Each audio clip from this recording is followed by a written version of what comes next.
Good morning, I'm Dave Price. 122 kids in our country do not have a permanent home, according to the Congressional Coalition on Adoption Institute.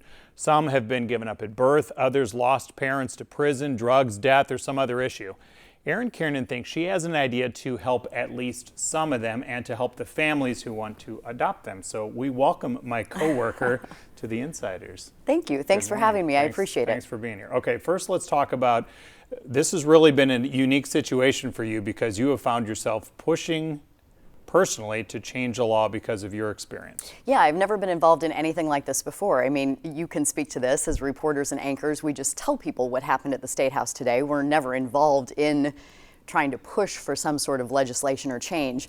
So this became personal for me when I found out that by and large, biological parents or birth parents are treated differently than adoptive parents. So typically, most people know there's maternity leave when a woman is pregnant and gives birth to a baby.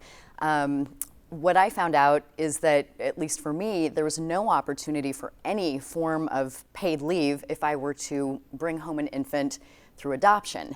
And I just felt like that was really unfair. And, you know, we give all this lip service societally to treating adoptive families and adoptive kids the same as we would biological ones, but we're really not in this case.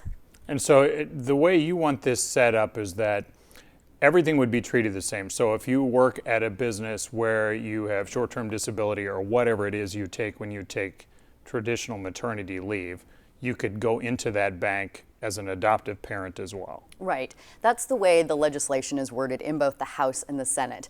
I'm not a big fan of using short-term disability to cover adoptive parents because obviously as an adoptive mother, I'm not suffering from any sort of medical issue when I bring a baby home. This is more about bonding time for mothers and fathers, families in general, with babies, which is enormously important, and study after study shows that. In fact, the University of Iowa had a study just a couple of years ago about this.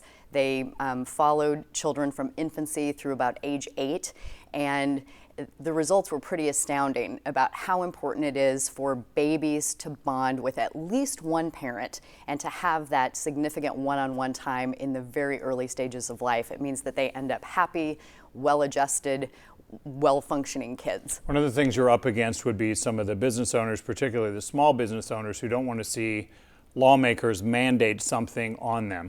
One of them is Randy Bradley. He owns a couple of fast food restaurants in Ottumwa and in Kirksville, Missouri. We talked to him about this, and he first off wants to say he's supportive of helping families adopt. He and his former wife had adopted 3 children. They fostered some other ones, about a dozen more. But here's what Bradley's take on this, on why this is not the right way. I am an advocate for adoption, but this law is not appropriate for this. And I speak from having experience on both sides of the issue as an adoptive parent and as a business owner. First, to propose this legislation under the rubric of disability is absurd. No one is disabled by adopting a child in the sense that a woman late in her pregnancy or immediately after childbirth might be considered disabled. So it doesn't match the definition anyway. One thing you have said, Erin, you don't like that as well. I want you to listen to one other thing he said. And for a little background, he said he has about 80 employees here at the stores. But his point is that he's against these mandates because he thinks lawmakers need to keep in mind that businesses are not the same. You have small businesses, you have large businesses, and in Bradley's mind, they have to be treated the same because they can't be treated all the same here. They'd have to be treated differently. Listen to the way he phrases it. We're not all the same. There are people who would easily afford giving paid leave to someone who's adopting a child. Other businesses might be able to give leave but not able to pay. It would be unpaid. And others can't do without someone for that reason.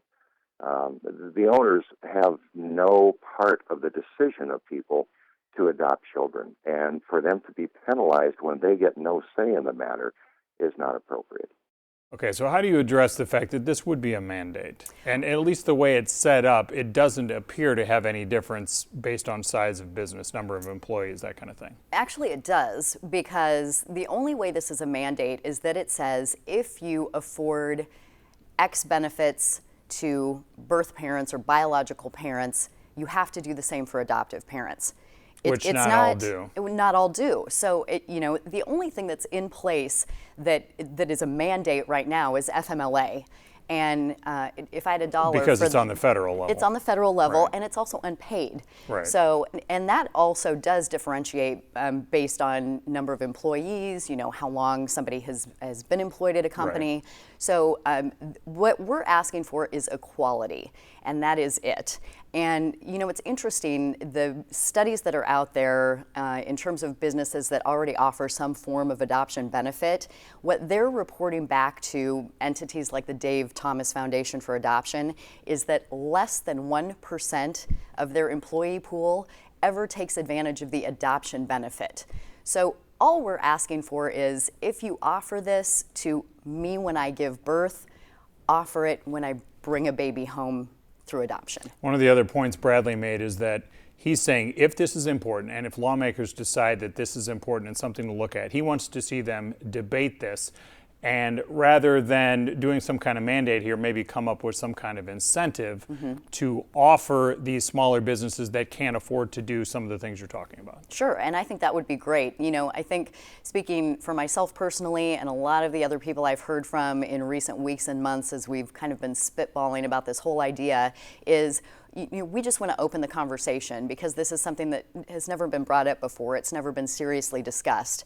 One of the things I always think about, because I am also a birth mother who's been on the other side of the fence with adoption, my son David is one of 4 children. All of his siblings are biological children of his parents. So he's the only adopted child in his family. His parents, haven't walked around his entire life and said, hey, these are our daughters, Annie and Jill, and our son Nate, and our adopted son David. You know what I mean? Parents don't do that within their family. We as a society shouldn't do that to families and these kids. It's you, because I work with you every day, I know that you painstakingly try to be as unbiased on things, which, look, was tough when your husband worked for the Democratic Party. You Yes. especially went over the top to not be connected to any of those kind of stories. How difficult is it for you then personally and professionally to stick your neck out like this, advocating openly for something? It's terrifying. I mean, it's very, very hard for me. I feel very strongly about it. I think this is important. I think there are already so many challenges that people face when they're going through this process. It's so hard. It's emotional. It drains your bank accounts. It drains you spiritually and emotionally. This shouldn't be yet another impediment. Okay. Thanks for talking about this. Yeah, my pleasure. And of Thanks. course, we will follow this throughout the session.